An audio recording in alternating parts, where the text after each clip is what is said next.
He carefully turned the lid of the old teapot, as he had done for decades. The water boiled slowly on the wood stove, while snow covered every inch of the world outside. The sound was muffled. No cars, no radios, no neighbors. Just the crackling of the logs, the steam from the tea rising into the cold air of the cabin, and the soft purring of Whiskers, the tabby cat who slept curled up near the fireplace, his tail twitching slightly, as if he too were dreaming of another life. Walter Jennings, or simply Walt as he was known before he chose silence, sat in the wooden chair on the porch. It was always 7 o'clock, even in winter, even when the frost seemed to be trying to silence the entire world. His old hands held the cup firmly, but his fingers, scarred by time and military commands, no longer obeyed as they had before. He looked up at the dull sky. "Another day," he murmured, as if someone might hear him. But there was no one. Only Whiskers. And time. That was when something changed. That night. It wasn't a sound, it wasn't a different wind, it was a look from the woods. At the edge of the trail and the snow-covered trees, an orange figure stood out against the stark white, small, steady, watchful. At first, Walt thought it was a hallucination, a trick of the light, perhaps. But it wasn't. It was real. A fox. She didn't move. She just stared. Her gaze was direct, deep, unafraid. Whiskers, instead of running away or flinching, just stared back, as if she recognized something there. Walt's grip on the cup tightened. Steam rose to his watery eyes. He didn't know why, but something hit him in that moment. Something he hadn't felt since the last letter he'd received, and never responded to. Have you ever felt watched, and yet completely understood? Like someone or something saw your pain, even though you never said a word. The visit lasted no more than a few minutes. The fox disappeared into the bushes as if it had accomplished a mission. Walt stood there, motionless, trying to understand what this meant. But deep down, part of him knew. This was the beginning of something. Something he didn't yet understand, but that he needed to feel. The next day, everything happened again. The routine, the tea, the porch, and the visit. At exactly the same time, the fox came back. He sat on the bottom step of the porch. He didn't come forward. He didn't run away. He just stood there, as if he were respectfully silent. Walt instinctively dropped 2 pieces of meat on the ground without getting too close. The fox didn't eat it right away, but when he came back the next day, the snow was marked by thin footprints, and the meat was gone. Was it a coincidence? A simple animal accustomed to easy food? Or was there something more? A presence. An invisible pact. The next few days passed at a new pace. Walt began to wait. And so did Whiskers. The once aloof cat sat beside the old man like a silent guard. It was as if they both knew that something in the forest was watching them and understanding them. Each night, the wind brought more than cold. It brought anticipation. But no one imagined what was really about to happen, because in that isolated cabin in Alaska, where the days are white and the nights can swallow hope, an unexpected bond was being forged. A lonely veteran, a silent cat, and a fox from the shadows. But the real story wasn't what they lived together, but what would happen when one of them disappeared. And that's exactly what happened. But that part is yet to come. He began to wake up with the first ray of light that entered through the crack in the thick curtain, the same ray that years before had woken him in the airbase barracks when the sound of the engines was already echoing on the runways. But now, there on the edge of the world, the only sound was the creaking of the trees, the slow breathing of the cat beside him, and the distant cracking of the ice breaking. Walt was putting on his old military coat, the same one that Helen had folded so lovingly after washing, even when he said it was just a rag, and he was going downstairs to fulfill a routine that, even without knowing it, was already changing. He placed 2 small pieces of meat on the bottom step of the porch. He didn't say anything, just watched the forest line. Whiskers, the cat with the watchful eyes, always took up position next to the chair. The fox, slim and elegant, appeared without a sound, as if he knew the exact time. He approached, sat for a few minutes, watched the two of them, and only then picked up the pieces of meat and disappeared again. What was this? A domesticated animal? A survival instinct? Or recognition? Walt didn't know, but he felt it. For the first few days he tried not to get attached. He told himself it was just a coincidence, a phase, something that would pass. But each night that passed made that shared silence hurt in a new way, as if he had finally remembered what it was like to be seen, not by a doctor or a grocery store cashier, but by someone who was there, real Visa, recognized, even in the middle of nowhere, even when not a word is said. Then one morning came, colder than usual. The wind cut through the cabin windows with a violence that seemed to carry memories. Walt reached for the blanket and noticed the absence of heat. Whiskers wasn't there. He looked around, calling softly, then louder. He checked the kitchen, the basement, the porch. Nothing. A chill ran up his spine, and this time it wasn't from the cold. He ran out with his barely shod feet, sinking into the knee-deep snow, calling the cat's name as if he were calling a brother lost in battle. Nothing. The forest, once his companion, now seemed hostile. Every shadow between the trees was a warning. Every broken branch was a provocation. He staggered back inside, as if the weight of war were pressing down on his shoulders again. The same feeling he had had when he saw Helen in the hospital for the last time, or when he received the folded flag from the comrades who had not returned. It was an emptiness that burned more than any battle. He sat all day with the door ajar. The flesh of the steppe remained untouched. Not even the fox appeared. It was as if the forest had gone silent with him, as if everything he had begun to feel was now threatened by a loss that was creeping in, but relentless. On the second night he tried to keep up his routine. He put the kettle on the fire. He sat down in the chair. He looked at the same spot in the forest. And nothing. No silhouette, no noise, no sign. It was as if he had returned to the starting point, but with more open scars. "I knew it was temporary," he murmured with tears in his eyes. The cup fell from his hand and shattered on the wooden floor. Walt didn't move. It was just another broken thing in a place where I no longer knew what was whole. The third morning came unceremoniously, bringing with it a heavy fog that made the world seem even more distant. Walt didn't light the stove. He didn't make tea. He didn't put on his coat. He sat there on the edge of the bed, Whiskers' old collar in his hand. It was the only one he'd kept. The others had been lost to time, like everything else in his life. A man can endure abandonment. He can even get used to it. But when the only thing that kept him going is gone, the fall is different, silent, slow, deep.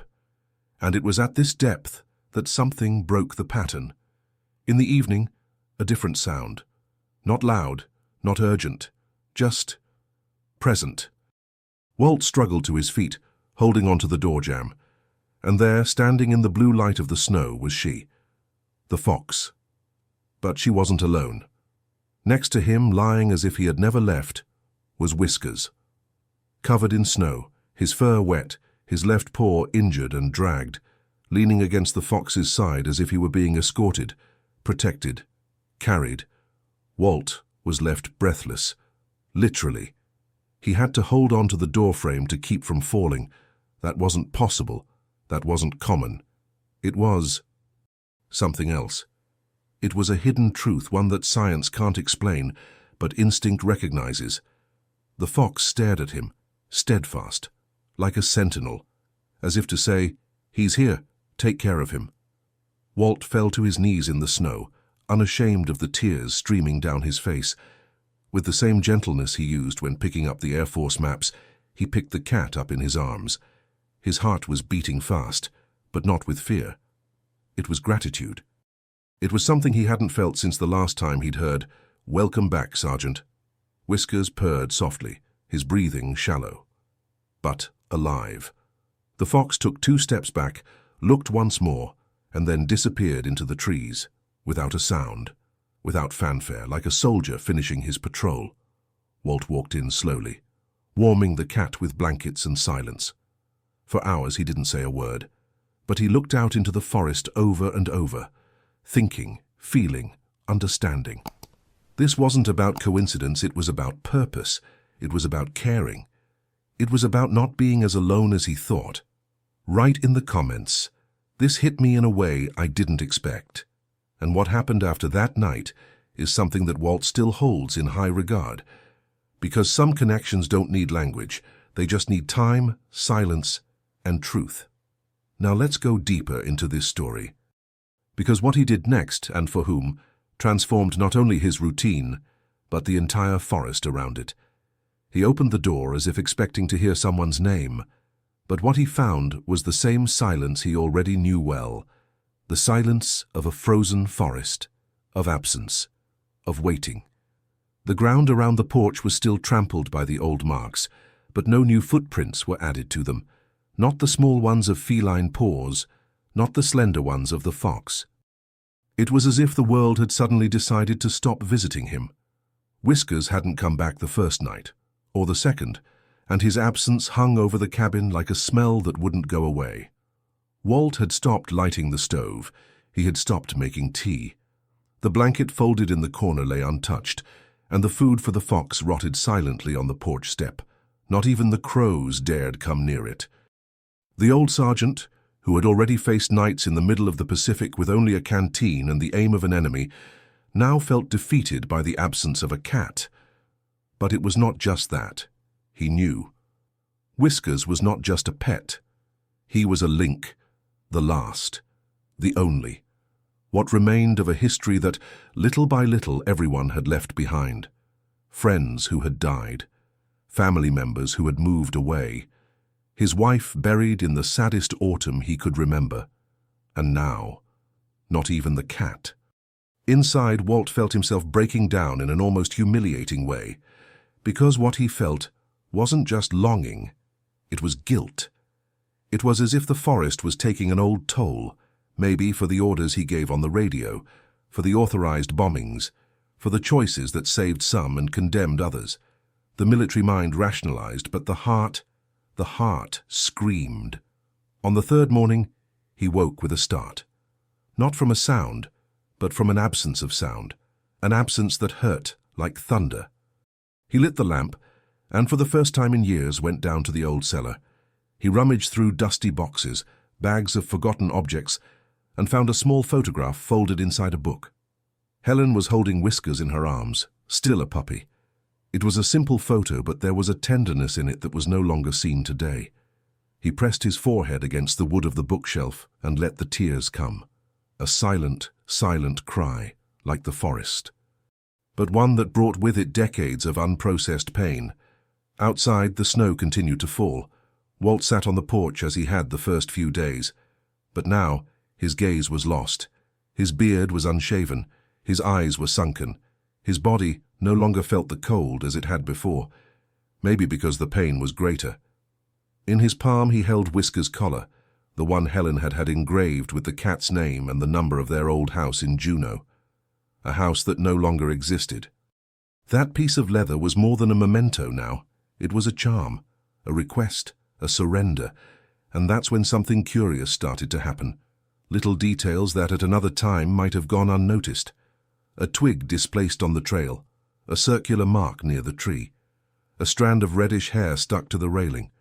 Walt noticed all of this, but he didn't know what to think. Even so, he wiped his eyes and started to keep the fire burning longer. Not to keep warm, but to be seen. Like someone lighting a hope in the window. On the fourth night, the wind blew softer. The storm had stopped, and Walt, overcome with exhaustion, dozed with his head lolled to one side, the blanket askew, his hand still on the pocket where he kept the photograph. Until a sound, a subtle noise, broke the silence.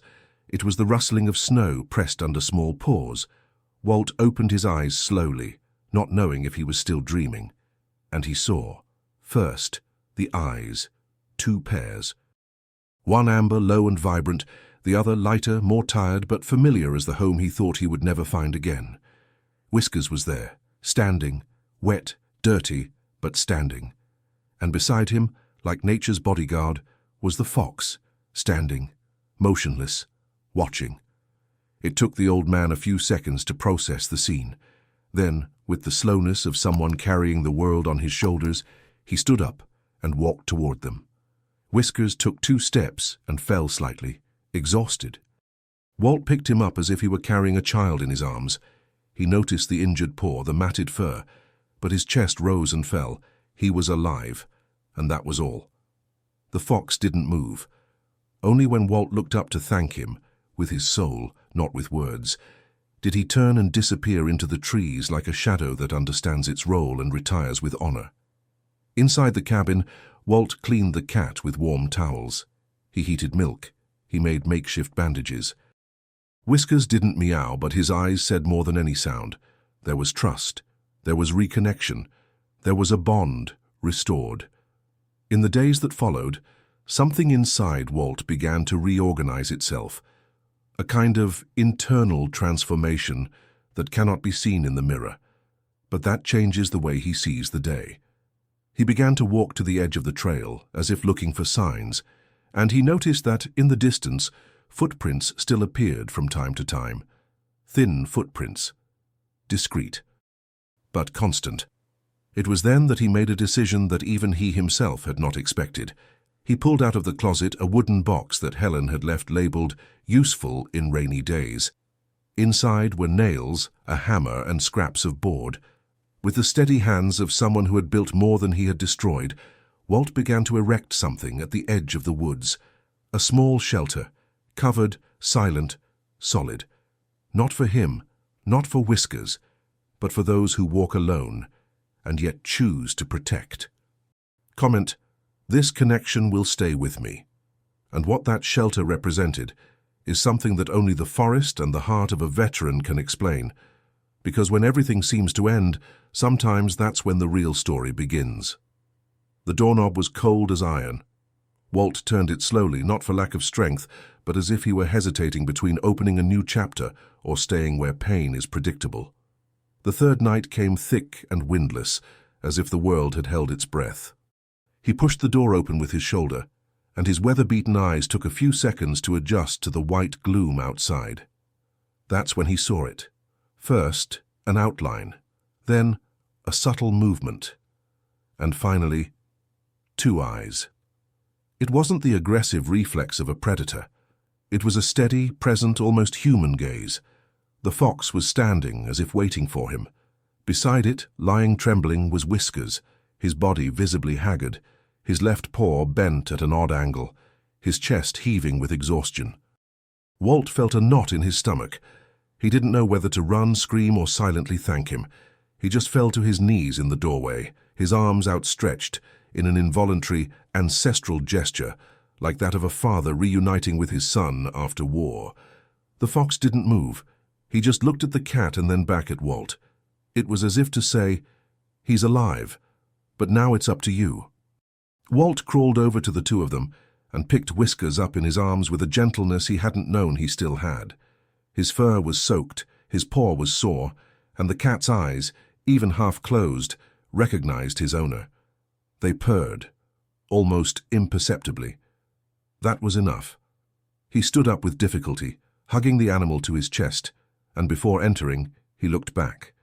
The fox was already walking towards the forest, but he still gave one last look over his shoulder. A goodbye, a confirmation, a silent blessing. He couldn't explain it. He only knew that something inside him had changed. Definitely. Inside the cabin, Walt rekindled the fire. The wood crackled as if it too breathed a sigh of relief.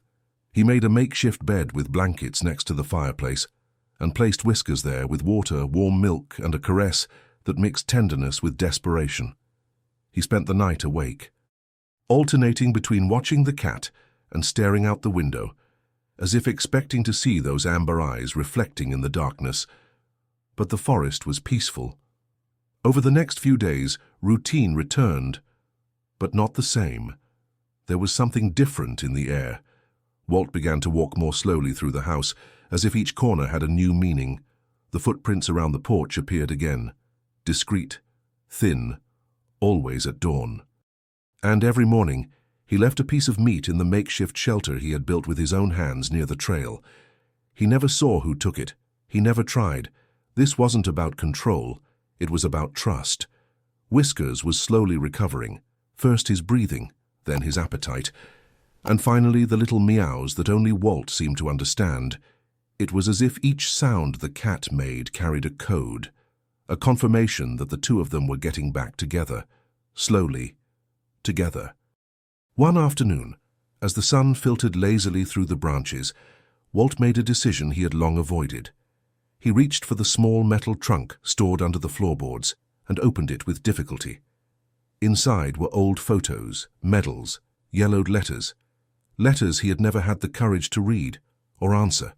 Among them, one in particular, it was from his daughter. The handwriting was firm, but pain pierced the paper. She told him she loved him, even though she didn't understand his choices. That she missed him, that she was still waiting. Walt's hands shook, but he read it to the end. Then he pressed the letter to his chest and closed his eyes. He felt shame. He felt regret. But most of all, he felt desire. A desire to do things differently, to take a step, however small, toward what could still be fixed. That night, instead of just staring at the forest, he wrote. A simple letter. Stark.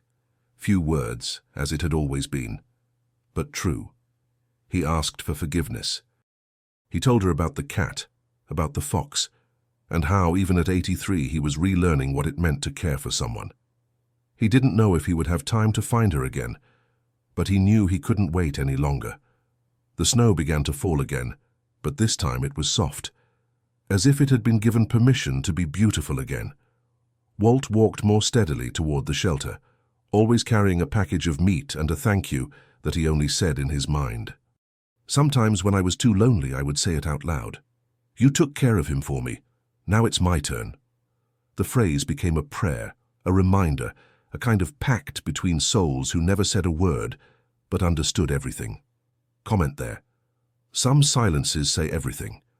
And what Walt did next, the gesture he took to honor that unlikely bond, reached out in a way that even the forest couldn't hide.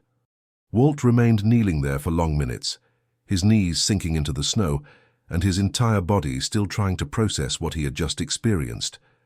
The fragile warmth of Whiskers against his chest contrasted with the ice that covered everything around him, as if life had begun to pulse again at the very moment when he most believed that everything was lost. The forest was silent, but it was not the silence of solitude. It was the silence of something sacred, of something that could not be explained. He looked at the trail where the fox had disappeared, as if he expected to see it once more, as if he wanted, with a single look, to return a gesture of honor. Still teary-eyed, he slowly stood up, using the doorframe as a guide. Each step was difficult, not because of weakness, but because something inside him was being reorganized, as if the pain of losing had given way to another pain, that of receiving back something he thought was irretrievable. Whiskers was weak. His breathing was shallow but steady. Walt said nothing. I simply placed an old towel under the cat, warmed some milk, and cleaned the injured paw with the delicacy I had previously used only when handling old photographs. The night passed without him sleeping. The fire in the fireplace consumed the last logs, and the smell of damp wood filled the house. With each slap, Walt looked at the cat, as if he feared that it was all some kind of delirium. But it wasn't. Reality now seemed more intense than any dream. At dawn, he left the cabin with a steady stride. New snow covered the previous night's footprints, but he knew exactly where to go. At the end of the trail, where the trees were beginning to close in, the makeshift shelter still stood. Small, rustic, but sturdy. The wood creaked a little, but it held up well against the weather and the cold. There, Walt left a new bowl of fresh meat and an old blanket folded neatly. But this time he also included something else, Whiskers' old collar, not as a symbol of ownership but as a token of gratitude, a gesture, a shared memory. That afternoon, the sun broke through the clouds for the first time in days. The light touched the cabin windows in a different way, golden like a living photograph. Walt sat on the porch with the cat already resting on his lap. Whiskers purred softly, his eyes half closed. And there, in that stillness, something inside the old soldier began to regroup.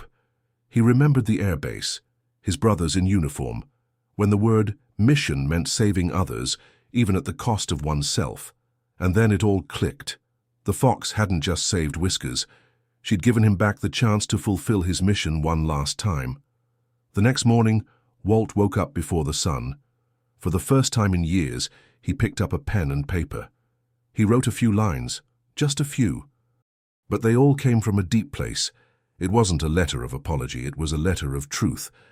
About how he almost gave up, about silence, about the return of an animal that changed everything, and about the importance of allowing yourself to be touched, even when life seems to have closed in scars. He folded the paper carefully and put it in an envelope, addressed to his daughter. Outside, fresh footprints appeared near the shelter. Walt watched from afar. He smiled slightly. He said nothing. But his eyes held a peace that had not lived there for a long time. When he got back inside, he did something he hadn't done since Helen's funeral. He turned on the radio. Not to hear the news, but to hear music. An old tune from when they still danced in the kitchen on Sundays. The song slowly filled the house, and Walt, with Whiskers nestled in his arms, whispered the words in a low voice, as if reliving every memory hidden in the furniture of that cabin. The days that followed were different. The fox's visits became less frequent, but they never stopped. Sometimes she would just pass by, other times she would lie down near the shelter, and on some special nights, when the sky was clear and the stars dotted the black sky, she would sit on the same step where it all began, silently beside Walt and Whiskers. As if the three of you knew you were connected by something deeper than time, species, or distance. And it was at this time that something extraordinary began to happen. People from the nearby village began to talk about a story that was circulating among the hunters in the region. They spoke of a lonely old man, a cat with an injured paw, and a fox that accompanied him like a loyal soldier. Some said it was made up, others said it was a sign that the forest still held secrets. But there were those who swore they had seen from afar the three silhouettes outlined by the light of the fireplace. A man, a cat, and an orange shadow sitting side by side. Walt never bothered to deny or confirm anything. He just followed his new routine, more calmly, with more intention. He added fuel to the fire as if he were lighting a memory. He took care of the shelter with hands that, even tired, still knew how to build. And he wrote, once a week, letters to his daughter. Not expecting a reply, but offering something that he had lacked before: presence. The cabin remained the same. The porch, the same creak as always. But inside him, something essential had changed. A reconnection with the world he thought no longer belonged to him. A reunion with the purpose that many say is exclusive to youth, but that in truth only reveals itself to those who have survived long enough to understand. Write in the comments, this story sparked something in me. Because what Walt did next, and what he left behind on that snow-covered trail, would become a legacy that would outlast time and the sound of the wind. He lit the lantern with calm, almost ceremonial hands. The yellow light swayed against the walls of the cabin, dancing silently among the old portraits, the faded military maps and the long-lost rocking chair. Whiskers slept peacefully on a blanket in the corner of the room, purring now and then, as if dreaming of the silent fields surrounding the shelter. Outside, the forest made no sound, but it was awake. The snow was still falling, thin, unobtrusive, and the footprints that crossed the edge of the trail left messages that only those who had lived long enough could read. Walt pulled on his thick coat, laced up his boots with effort, and walked out the front door. It was almost midnight. The cold bit his face, but he didn't mind. He walked slowly toward the shelter, the one he had built with memory boards and redemption nails. The place wasn't large, nor was it beautiful, but it was sacred. Inside were a dry blanket, a bowl of fresh meat, and another of melted water. And that night, when he bent down to check everything, he found something new, a piece of quill, small, orange, like someone had left a signature. Walt held the quill for a few seconds, and without understanding why, his eyes filled again. This was more than a sign. It was a reminder that he was no longer invisible, and even though he didn't know where or when, he was being watched by someone who trusted him. But not every day was for contemplation. The following week, Walt received an unexpected visitor. An engine roar echoed through the trees and brought birds flying from the branches. He thought it was strange. No one showed up here without a reason. It was a military truck, old, but still with the Air Force stickers on the body. When the door opened, the shock was immediate. It was Jameson, one of the guys from the base, much younger, now with grey hair and hard eyes, like someone who's seen more than he should. He got out of the car with a briefcase in his hands and no smile. "Sergeant Jennings?" Walt nodded, confused. Jameson didn't shake his hand, just held out the folder. "Pending matter. You are being called to provide explanations regarding the Yarrow mission records. The case has been reopened." Walt swallowed. That word, Yarrow, it was like a punch in the gut. This was the operation he had led in Okinawa, the one that had ended with civilians caught in the crossfire, the one he had tried to forget for more than 5 decades. It wasn't fair. He already paid that price every day, in the silence, in the unsent letters, in the sleepless nights. And now this? Jameson stood rigidly waiting for an answer. Walt didn't have the strength to confront him. He simply picked up the briefcase and closed the door firmly. Inside, his heart seemed to collapse, but on the outside, he remained standing. Throughout the night, he read every page of the report. The names, the numbers, the maps, all familiar. The accusations didn't come from enemies. They came from colleagues, people who, for some reason, had decided to dig this up now. He felt betrayed, but more than that, he felt useless. As if all the transformation he had been building little by little was being swallowed up again by the old fog of the past. That morning, he didn't go out to check on the shelter. He didn't turn on the radio. He just sat on the floor with his briefcase on his lap and his head down.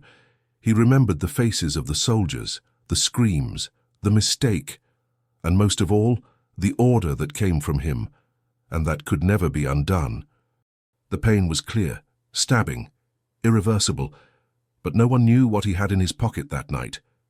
It was the letter he had written to his daughter, the last one, the one he had not yet sent, and in that moment of darkness, it became his only anchor. He read it in silence, and there, between poorly written words and feelings he had never been able to verbalize, he realized something. Despite everything, he was alive.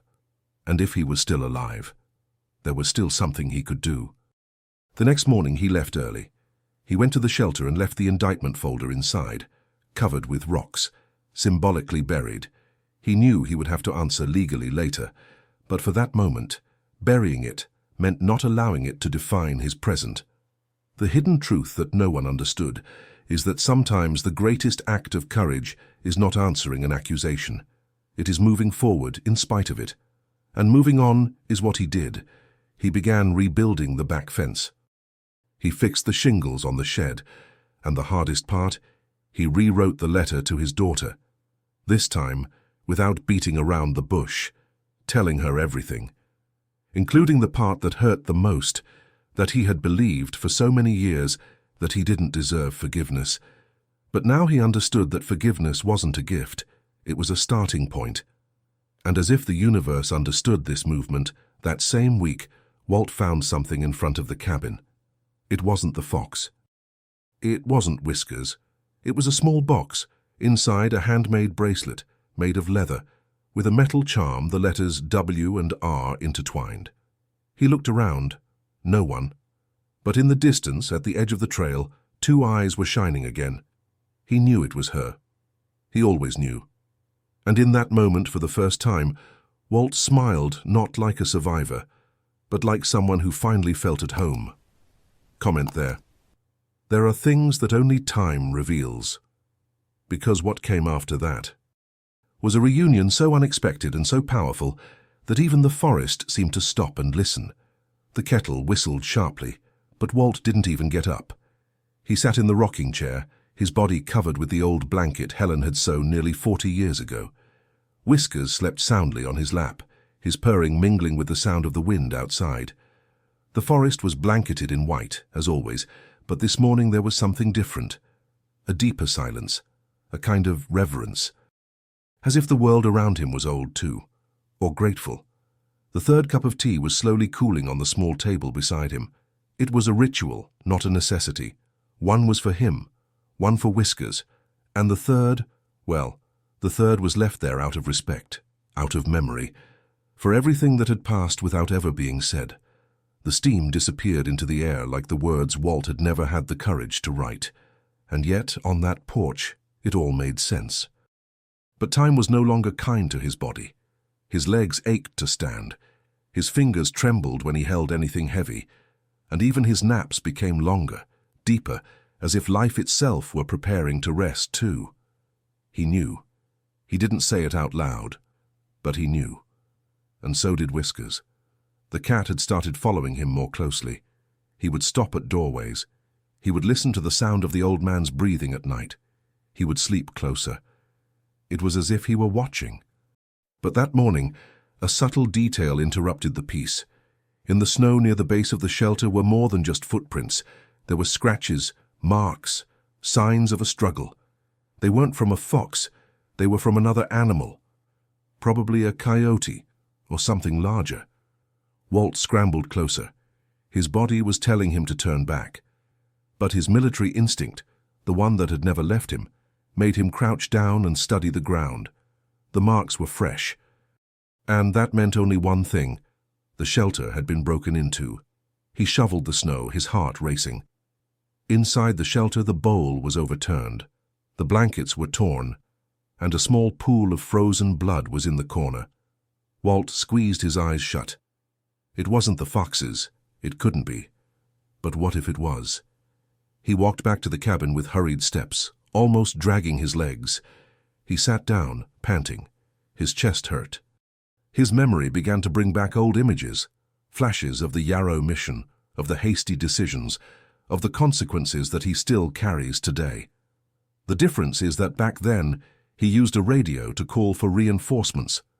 Today, all he had was silence itself, and a forest watching from afar. But no one knew what he had in his pocket that afternoon, a letter in a handwriting he knew well. It came from his daughter, the same one he hadn't seen in 22 years. The envelope was already open, but he reread it every day like a mantra. On the last line she had written, "When I can, I'll come over. I just want to see you, Dad." The old man took a deep breath. That was what sustained him. That was what kept him going, day after day. And he could not allow that forest which had once saved him to now swallow him up in the end. The next morning, something unexpected. When he opened the cabin door, Walt found a scene that made him stop breathing for a few seconds. At the top of the hill that overlooked the valley, the fox was there, motionless, with one side injured, but standing, alive, as if she had come to show that she resisted, that she fought and won. Behind her, small figures moved in the vegetation. 3 cubs. 3. Walt felt his throat tighten, not from pain, but from a truth that only then hit him. She had brought the little ones close to him. I trusted him enough for that. He sat down in the chair, his heart pounding, his hands clasped in his lap as if in prayer. And Whiskers, perhaps feeling the same energy, lay down at the old man's feet. The forest was different now. The shelter was no longer just a gesture. It was a meeting place, a neutral territory, a place of peace between different worlds. Walt spent the next few days reinforcing the structure. He put up a low fence, more for marking than protection. He made signs with branches, laid out more dry blankets, covered the roof with a new tarp. And on a larger piece of wood, he wrote something he had never told anyone, but now needed to write down. Here. We don't ask where it came from. We just take care of it. He knew winter wouldn't forgive his body for long, but he also knew that what he'd built there wasn't just made of planks. It was made of legacy, of mindset, of choices that had once hurt, but now healed. It didn't matter what the official records said. The forest had judged and decided, and that in the end was all that really mattered. Write in the comments. There are silences that are worth more than medals. If you've stayed with me this far, I think this story touched you in some way too. Maybe not because of the silence of the forest, but because of everything we carry inside, even when we don't speak. If at any point this journey between a man, a cat, and a fox reminded you of the importance of caring, even without words, then this channel is for you. Sign up here to continue following these stories that, deep down, are about us too. About new beginnings, about unlikely bonds, and about what is really worth keeping when the world slows down. And comment there. I listened to the end, just so I know that you also feel that some truths only make sense when we listen with our hearts. Leave a like if this story created any connection within you. Sometimes, a simple gesture like this helps keep alive the flame of these narratives that we need to hear more often. And if you want to continue in this mood, there is a video here that complements this universe. Click and come with me for another walk through stories that say little, but say everything.